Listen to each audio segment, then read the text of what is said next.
Welcome back, focused learners. Today's explainer is, well, it's a really wild ride. We're looking at the source material on the awakening of psychic perception. Usually when we hear the word psychic, we instantly think of, Hollywood magic or pop culture parlor tricks.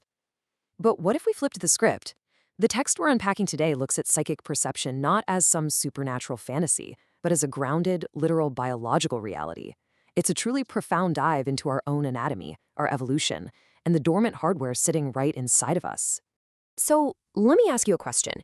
Have you ever sensed a disaster right before it happened? Or maybe you got this intense, totally unexplainable urge to avoid a certain street, just moments before something went wrong.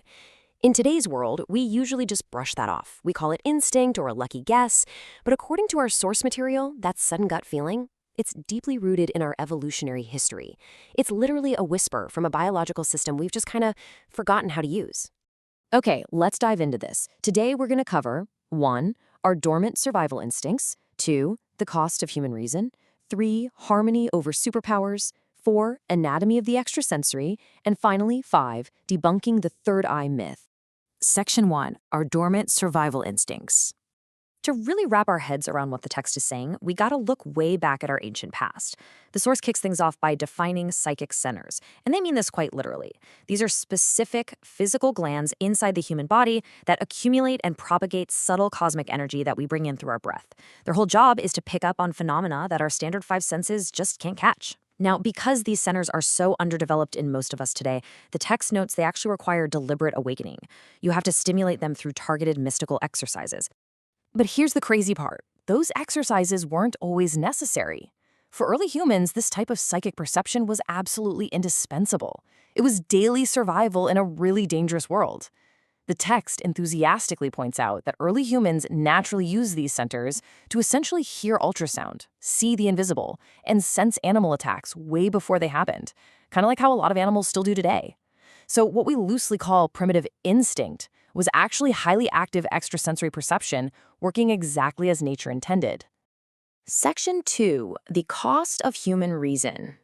So how exactly did we go from highly attuned survivalists to being, well, largely disconnected?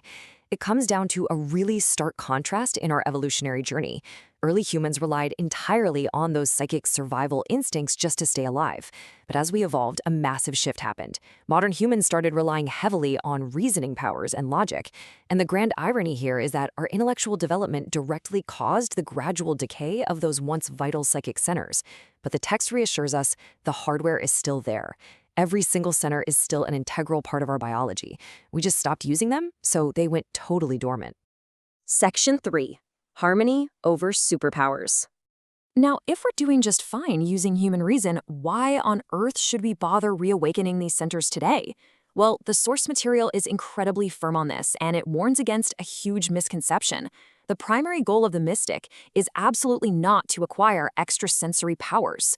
Seeking out superpower-like abilities, trying to read minds or predict the future just for the thrill of it, is actually a fundamental mistake. The text explicitly warns that pursuing these abilities purely for power causes people to completely stray from the path of truth. So what is the actual point then? The source sums up its core thesis beautifully, stating, "Our main objective should be to live harmoniously with a philosophy that contributes fully to making us happy. The real purpose of waking up these dormant centers is all about profound balance.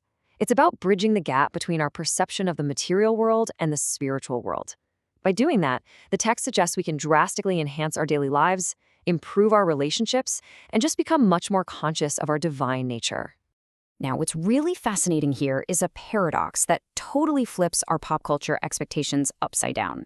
The source points out that so-called gifted individuals, like your naturally gifted clairvoyants or telepaths, can actually be quite unevolved on the inner spiritual plane. The text notes they often just sort of submit to their gifts instead of mastering them to serve others.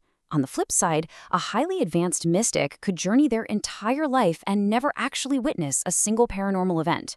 Crazy, right?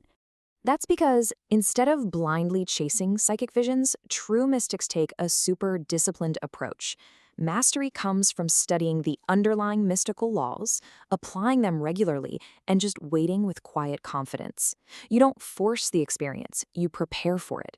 The source states that when the time is right and when the individual is genuinely ready to understand what's happening, those psychic faculties will naturally emerge. Section 4. Anatomy of the extrasensory.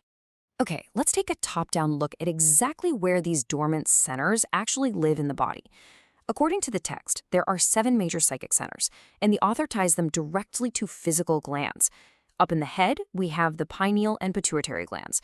Moving down, there's the thyroid in the neck, the thymus in the chest, the heart, the solar plexus right in the abdomen, and the suprarenals, or adrenal glands, resting on the kidneys. I just love how the text frames this almost like a biology lesson.